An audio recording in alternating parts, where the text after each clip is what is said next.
Hello everyone, स्वागत है आप सभी का आज के इस वीडियो लेक्चर में।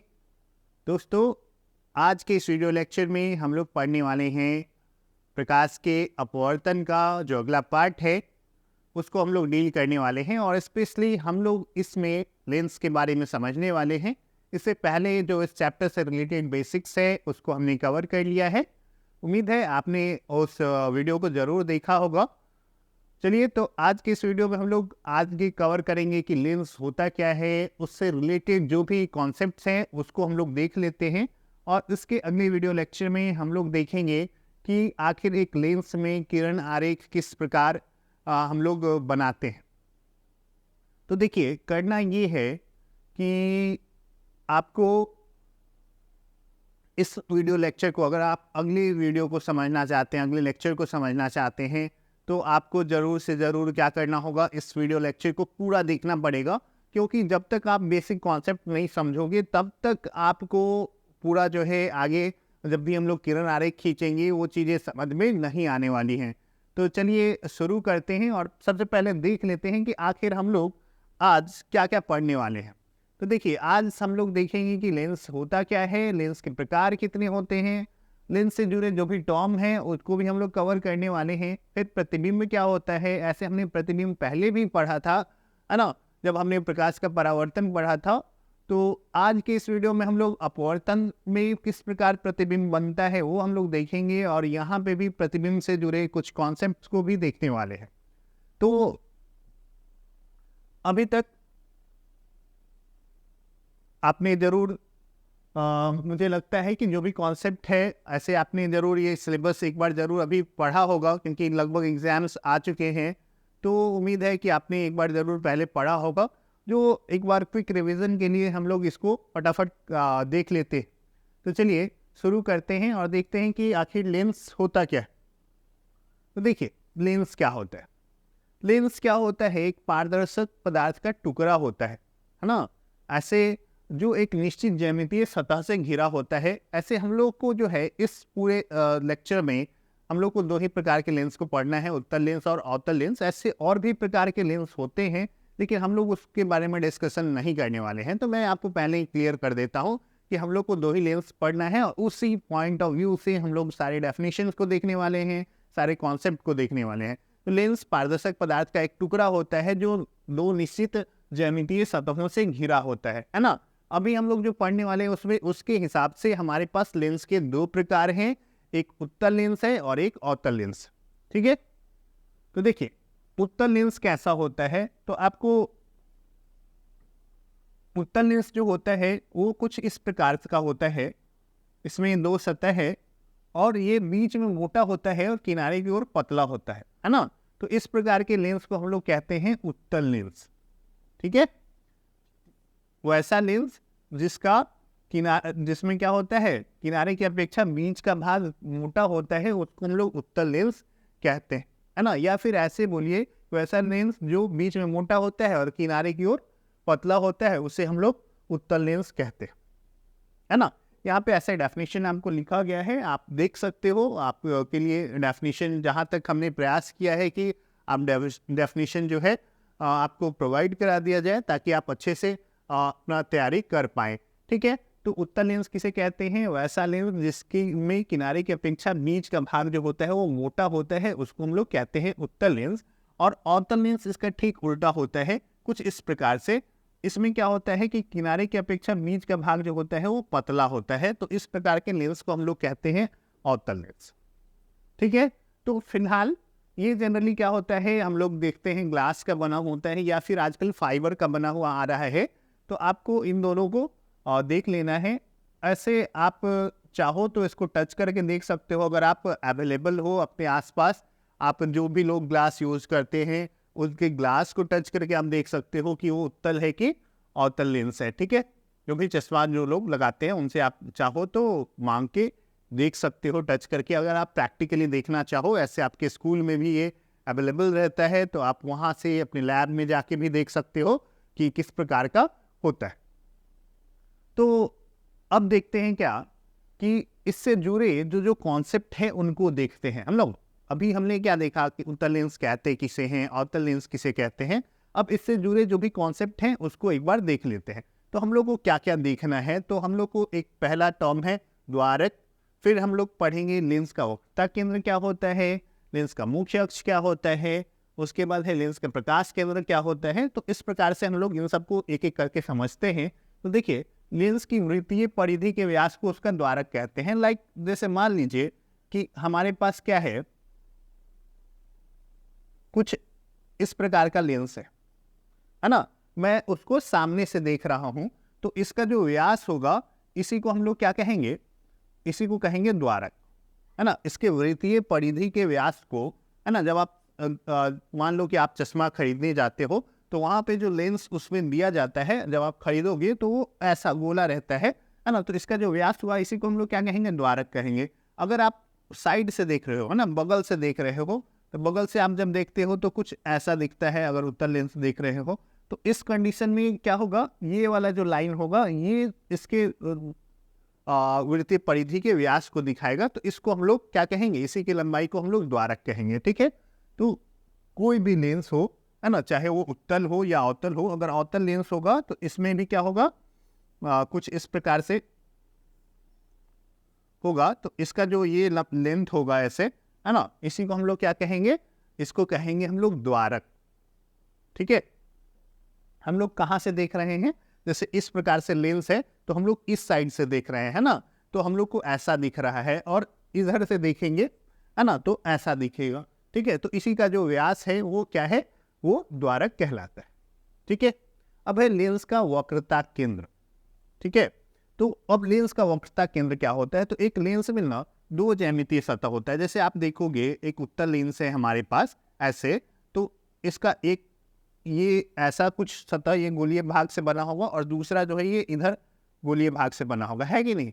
तो इसके पास क्या है, दो वक्र सतह हैं, तो इसका एक अपना केंद्र होगा और एक इसका केंद्र होगा। तो दो वक्रता केंद्र होते हैं। हम लोग जो अभी लेंस पढ़ने वाले हैं वहां पे इसकी जो दूरी है ना वो सेम रहने वाली है, मतलब इसकी वक्रता त्रिज्या और इसकी वक्रता त्रिज्या दोनों जो है वो सेम रहने वाली है ना। ऐसा भी होता है कि दोनों की वक्रता त्रिज्या अलग हो, लेकिन हम लोग चूंकि अभी एक शुरुआत कर रहे हैं, हम लोग एक प्रकार से एक परिचय हो रहा है हमारा लेंस से, इसलिए हम लोग को क्या किया जा रहा है, हम लोग ऐसे लेंस के बारे में बात कर रहे हैं, ऐसे लेंस के बारे में बात कर रहे हैं जिनमें क्या हो, उसकी वक्रता त्रिज्या क्या हो, दोनों सतह की जो वक्रता त्रिज्या हो वो समान हो। तो वक्रता केंद्र किसे कहते हैं, तो लेंस को घेरने वाली गोलीय सतह के केंद्र को वक्रता केंद्र कहते हैं।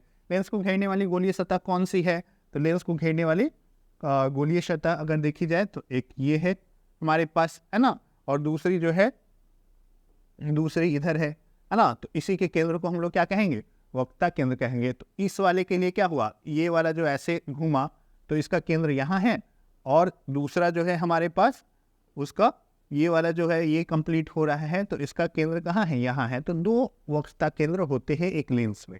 ठीक है, और दोनों की दूरी जो होती है, मतलब दोनों की वक्रता त्रिज्या क्या होती है, फिलहाल के लिए समान हम लोग को लेके चलना है, क्योंकि अब इस लेवल पे आपको केवल समान वाला ही पढ़ना है।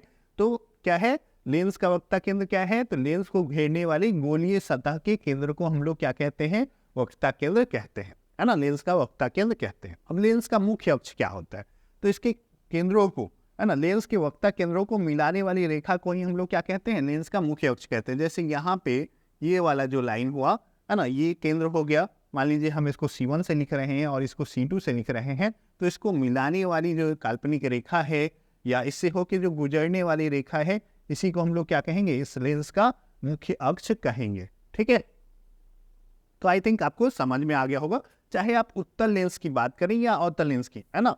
जैसे हम लोग देख लेते हैं अवतल लेंस को भी हम लोग एक बार देख लें कि अवतल लेंस में क्या होने वाला है। तो अवतल लेंस में अगर आप देखोगे तो अवतल लेंस में भी दो सतह हैं, एक है ऐसा और एक है ऐसा, है ना। तो चलिए इसको भी हम लोग देखते हैं कि एक गोलीय सतह इसकी जो है कुछ ऐसे बनेगी। ठीक है, तो एक वक्रता केंद्र यहाँ पे आएगा और इसकी त्रिज्या जो हो जाएगी कुछ इस प्रकार से हो जाएगी। ठीक है, और जो दूसरा सतह है हमारे पास और कुछ ऐसा है, रफली ये मान लीजिए स्फेयर है। ठीक है, तो कुछ ऐसा सतह है हमारे पास, इसका केंद्र है यहाँ, इसकी त्रिज्या हो गई ये।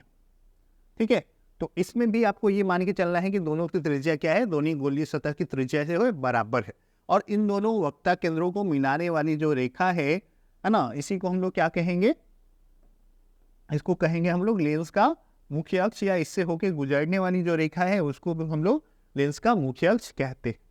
ठीक है, अगला क्या है, लेंस का प्रकाश केंद्र।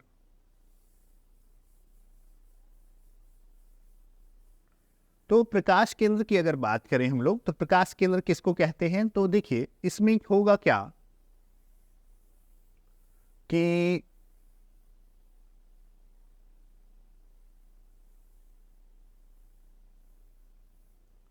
प्रकाश केंद्र किसे कहते हैं, तो मान लीजिए कि हमारे पास एक लेंस है ना, ऐसा उत्तल लेंस है हमारे पास, तो इसका जो ठीक मध्य वाला बिंदु होगा, है ना, यहाँ से जैसे ये मुख्य अक्ष हो गया और इधर से हमारा द्वारक वाला लाइन आया, तो ये जहाँ पे ये कट करेगा, इसी को हम लोग क्या कहेंगे, इसको हम लोग कहेंगे प्रकाश केंद्र।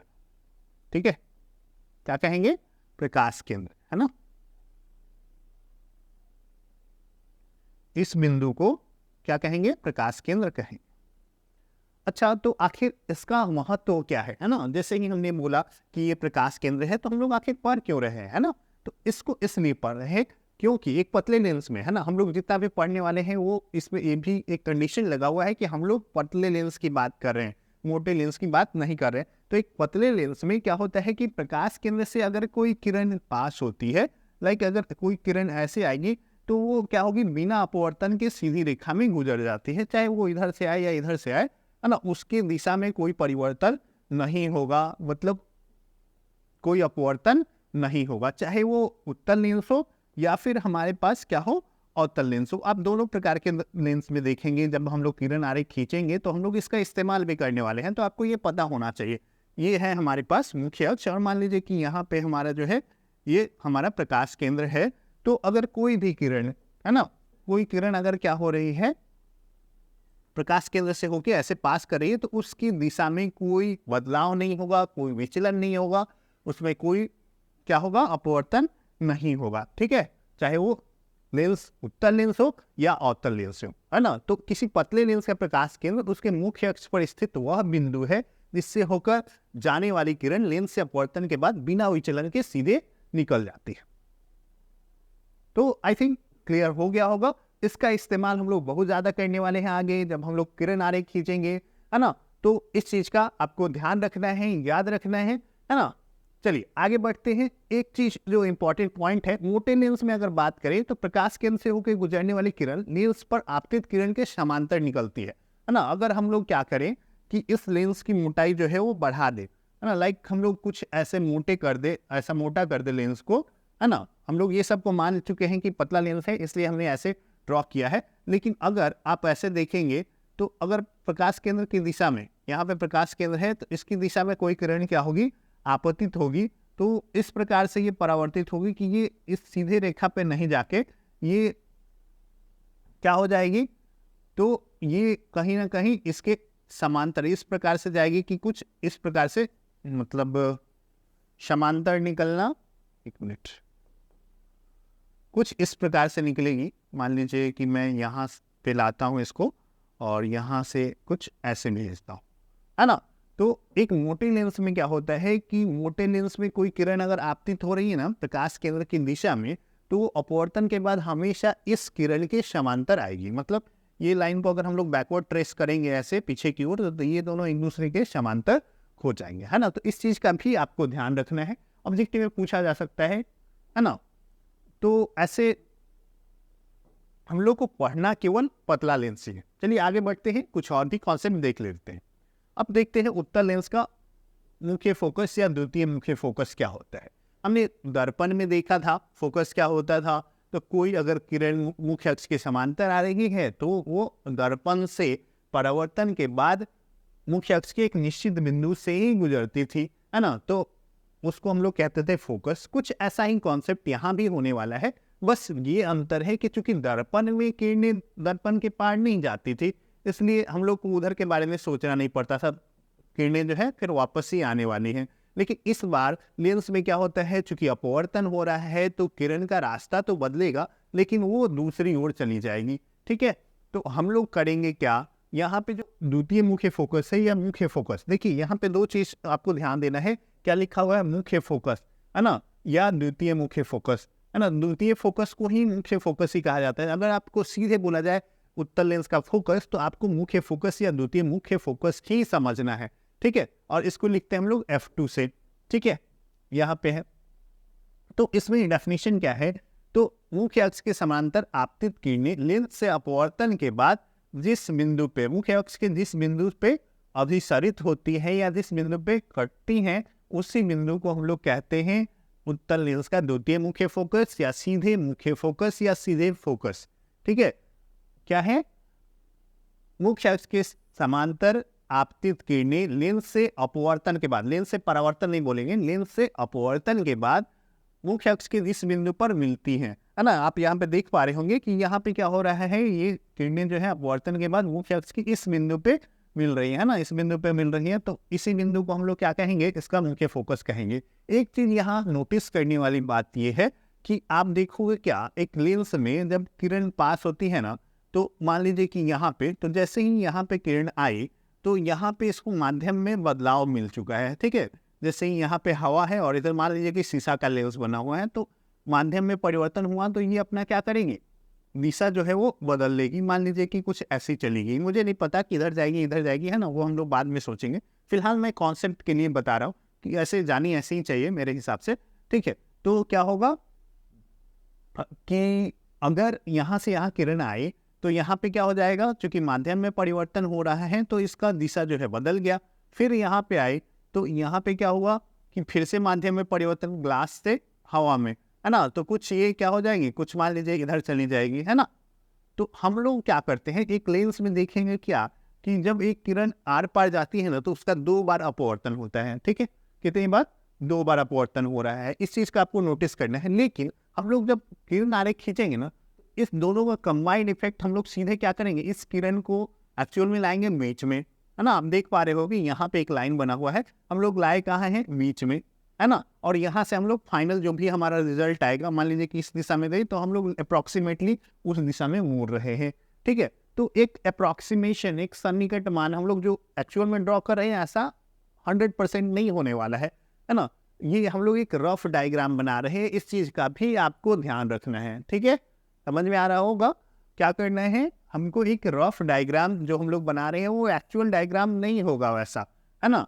तो हम लोग अभी जो किरण आरेख खींचने वाले हैं, तो वो एक अप्रोक्सीमेशन है, एक सन्निकटन है ना। ये आपको याद रखना है। हम लोग हमेशा जब भी किरण जो होगी ना, अपवर्तन हम लोग कहाँ से दिखाएंगे, तो यहाँ पे जो इसके ठीक बीच में जो लाइन है, जो इसको 2 भाग में डिवाइड कर रही है ना, उससे अपवर्तित होता हुआ हम लोग दिखाने वाले हैं, ठीक है।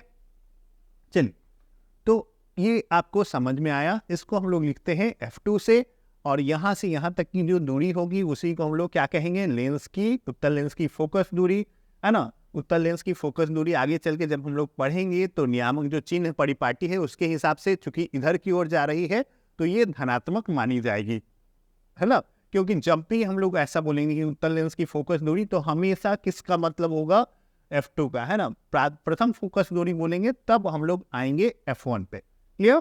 तो मुझे समझ में आ रहा है, अब आई थिंक समझता हूँ कि इतना से आपको जरूर ही क्लियर हो गया होगा, है ना। डेफिनेशन आप यहाँ पे देख सकते हो, है ना। एक उत्तल लेंस के मुख्य अक्ष के समांतर चढ़ने वाली किरणें लेंस से अपवर्तन के बाद मुख्य अक्ष के एक निश्चित बिंदु पर अभिसरित होती हैं, इसी बिंदु को या मिलती है, इस बिंदु को उत्तल लेंस का मुख्य फोकस कहा जाता है, इसे F2 से दर्शाया जाता है।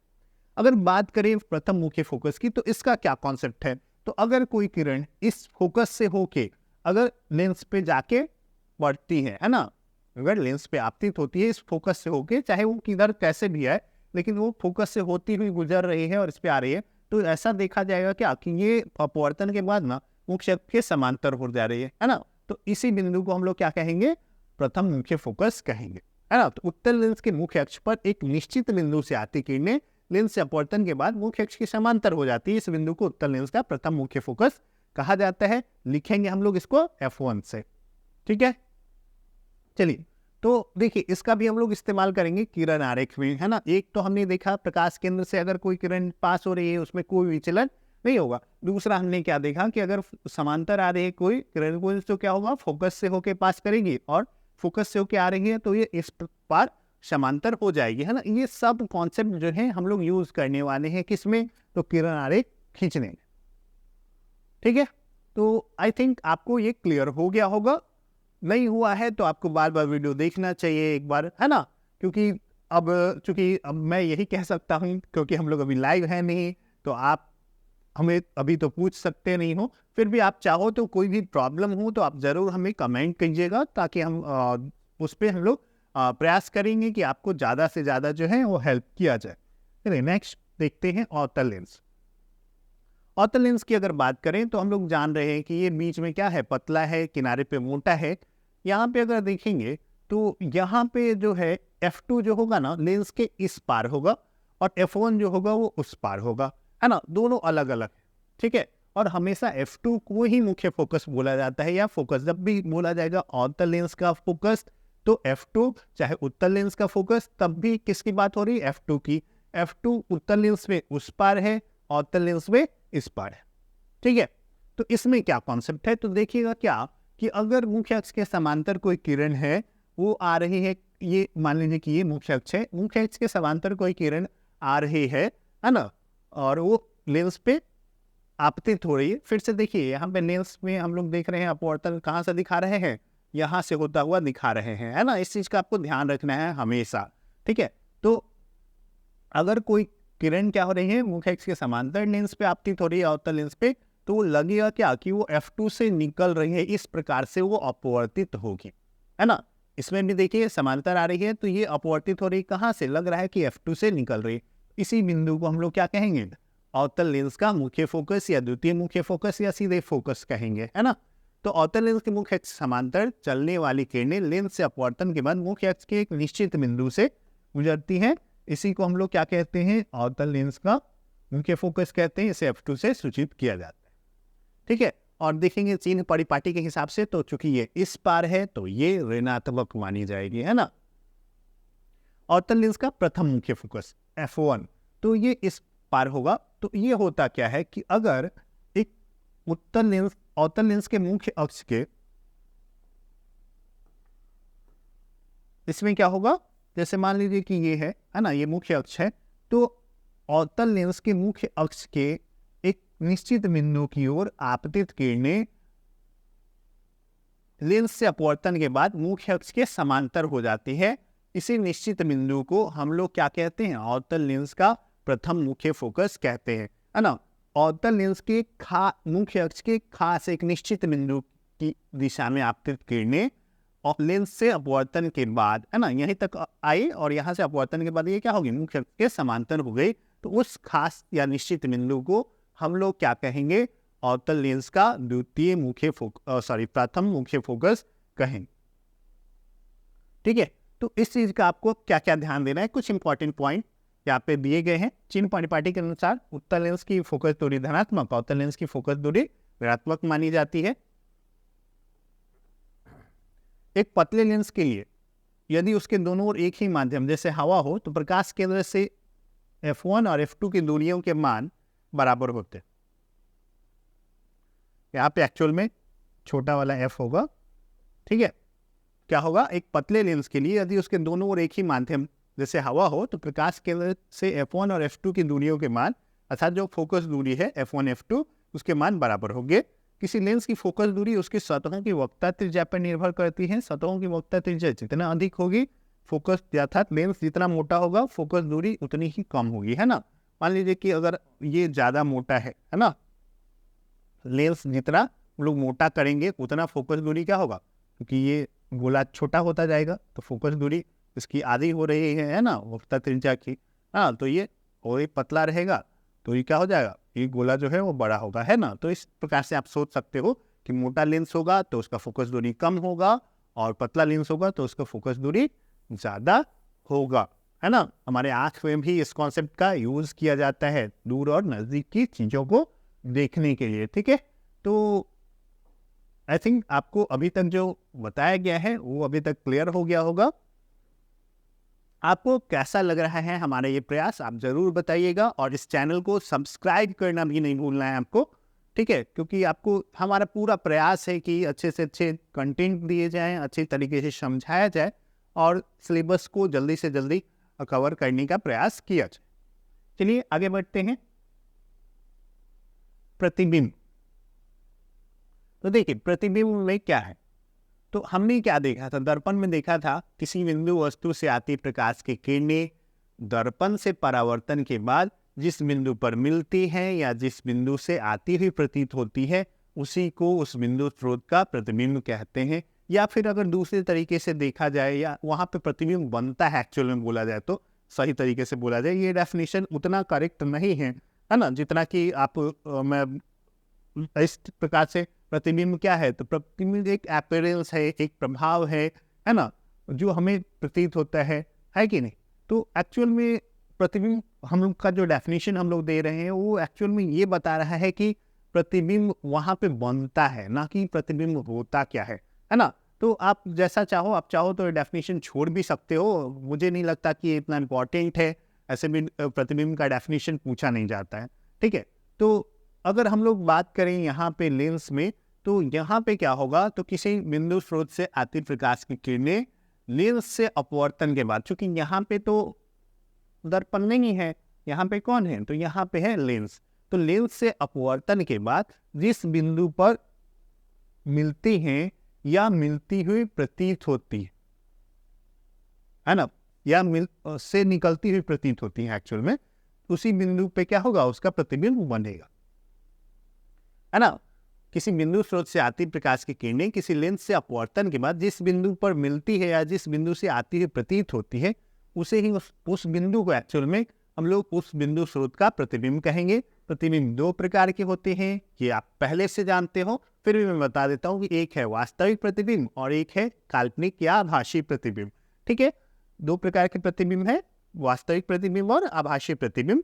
तो अब देखिए क्या कि जैसे मान लीजिए कि यहाँ पे है ना, यहाँ पे क्या है, एक बिंदु स्रोत है, इससे किरण निकली सारे दिशा में जाएगी, लेकिन हम लोग को अभी फिलहाल प्रतिबिंब निर्माण के लिए कम से कम क्या चाहिए, दो चाहिए, ऐसा हमने पहले भी देखा था। तो एक किरण गई और यहाँ से क्या हुई, ये लेंस से अपवर्तन के बाद फोकस की दिशा में चली गई।